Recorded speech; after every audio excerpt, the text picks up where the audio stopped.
नमस्कार, news 18 special देख रहे हैं आप। मैं हूं शुभम मिश्रा आपके साथ और बुलेटिन की शुरुआत करेंगे इस वक्त की बड़ी खबर के साथ। इजराइल फिलिस्तीन युद्ध में लेबनान की एंट्री हो गई है। इजराइल फिलिस्तीन जंग में हिजबुल्लाह कूद गया है। लेबनान ने इजराइल पर मोर्टार दागे हैं। लेबनान का इजराइल के रॉकेट प्रतिष्ठान पर हमला, आतंकी हिजबुल्लाह ने हमले की जिम्मेदारी ली है। बड़ी जानकारी आपको दे रहे हैं, इस वक्त की बड़ी खबर आपको बताएं। लेबनान का इजराइल के रॉकेट प्रतिष्ठान पर हमला हुआ है। आतंकी हिजबुल्लाह ने हमले की जिम्मेदारी ली है। इस वक्त की बड़ी खबर बता रहे हैं आपको, इजराइल फिलिस्तीन युद्ध से संबंधित ये बड़ी जानकारी। हिजबुल्लाह ने हमले की जिम्मेदारी ली है। बड़ी खबर, इस वक्त की बड़ी जानकारी।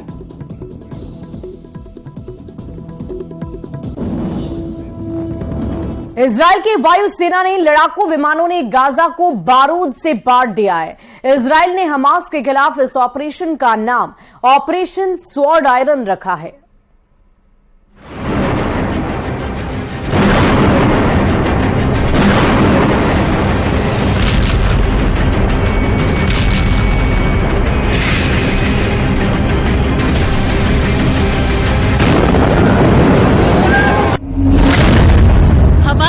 इजराइल का पलटवार।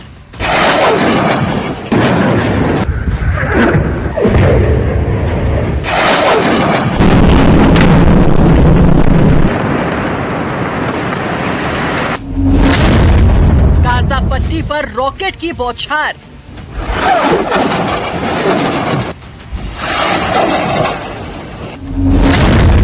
हमास के कई ठिकाने ध्वस्त।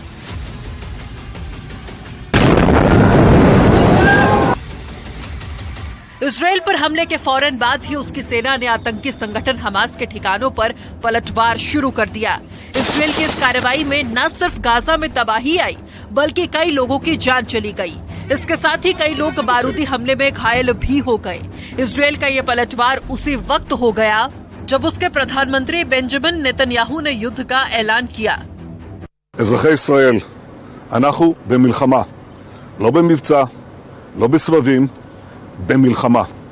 הבוקר חמאס פתח במתקפת פתע רצחנית נגד מדינת ישראל ונגד אזרחיה. אנחנו בתוך זה משעות הבוקר המוקדמות.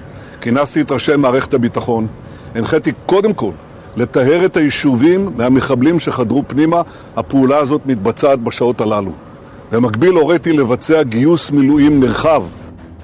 इजराइल के प्रधानमंत्री बेंजामिन नेतन्याहू के इस ऐलान के बाद गाजा पर रॉकेट की बारिश होने लगी।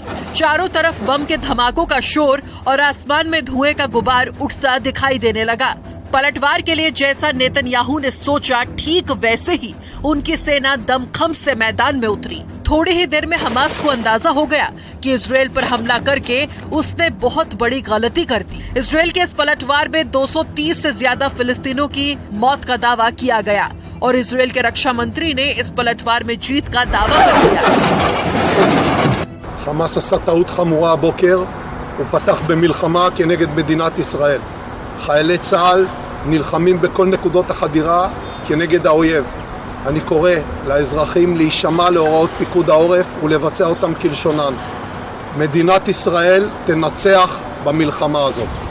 हमास के आतंकियों से बदला लेने के लिए इजरायली एयरफोर्स के कई फाइटर जेट गाजा में घुस गए और हमास के ठिकानों पर ताबड़तोड़ हमले शुरू कर दिए। यही नहीं, खबर ये भी है कि इजराइल की सेना ने गाजा पर बदले की कार्रवाई करने से पहले ही उसकी सीमा के पास रहने वाले अपने नागरिकों को घरों में रहने का निर्देश दिया। ऐसा इसलिए कि गाजा पर उसके हमलों के दौरान उसके अपने नागरिकों को कोई नुकसान न हो। हालांकि खबर ये भी है कि इजराइल के हमले से पहले ही गाजा के कई लोग बॉर्डर के पास वाले इलाकों को छोड़कर कहीं दूर चले गए। और उधर आतंकी संगठन हमास के हमलों का जवाब देने के लिए इजराइल की वायुसेना ने पूरी ताकत झोंक दी। इजराइल के इस बदले की कार्रवाई की कई तस्वीरें सामने आई। उन तस्वीरों में गाजा में कई हमले होते नजर आए और इस दौरान वहां पर सिर्फ धमाकों की आवाजें सुनाई दी है।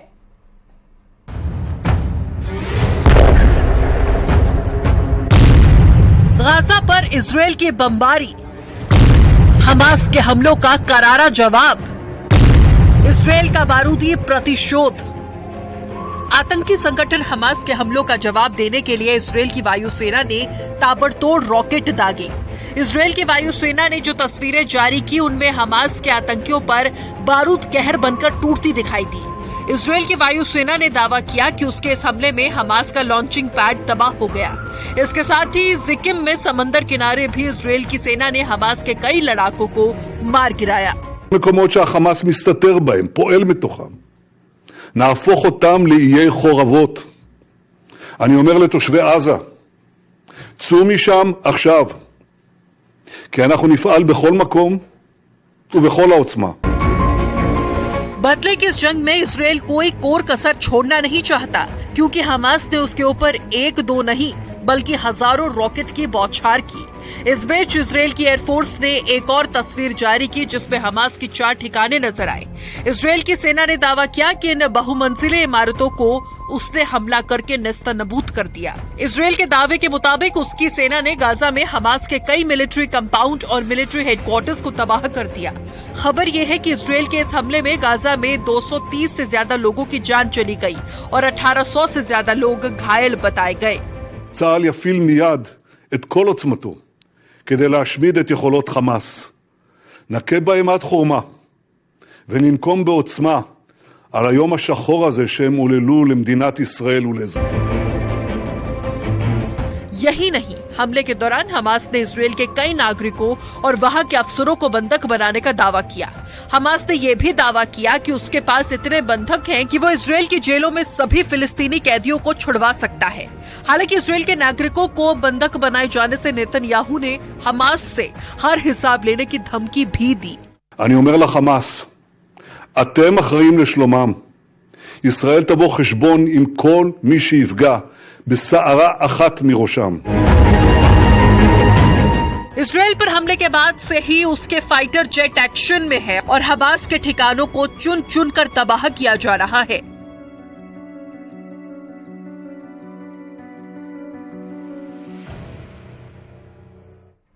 इजराइल और फिलिस्तीनी जंग से तीसरे विश्व युद्ध के शुरू होने की आशंका बढ़ गई है और इसी कड़ी में दुनिया के देश अलग अलग धाराओं में अब बढ़ गए हैं। इजराइल और फिलिस्तीन जंग को लेकर दुनिया जहां 2 खेमे में बट गई है।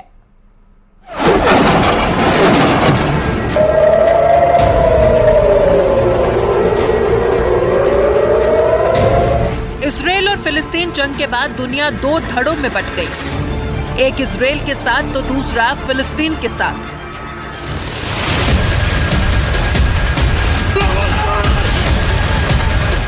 अधिकतर इस्लामिक देश फिलिस्तीनियों के साथ खड़े होने की बात करते हैं, तो वहीं इसराइल के प्रधानमंत्री बेंजामिन नेतन्याहू ने 25 देशों को साथ देने के लिए शुक्रिया वो बोल चुके हैं। बड़ा सवाल है, इस जंग में कौन देश किसके साथ है? दुनिया के कौन देश इसराइल के साथ हैं और कौन कौन से देश फिलिस्तीन के साथ हैं?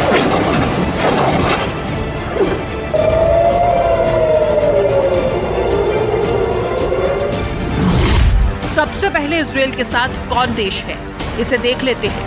America, Britain, France, Germany, Australia, Albania, Austria, Brazil, Canada, Colombia, Cyprus, Georgia, Hungary, Italy, Slovenia और यूक्रेन जैसे देश इसराइल के साथ खड़े हैं।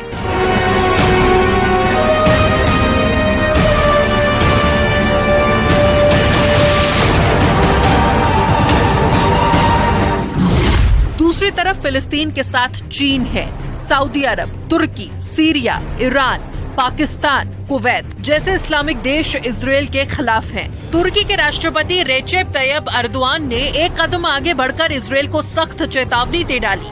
उन्होंने कहा, अगर पूरी दुनिया भी खामोश हो जाए तो भी तुर्की अपनी आवाज उठाता रहेगा।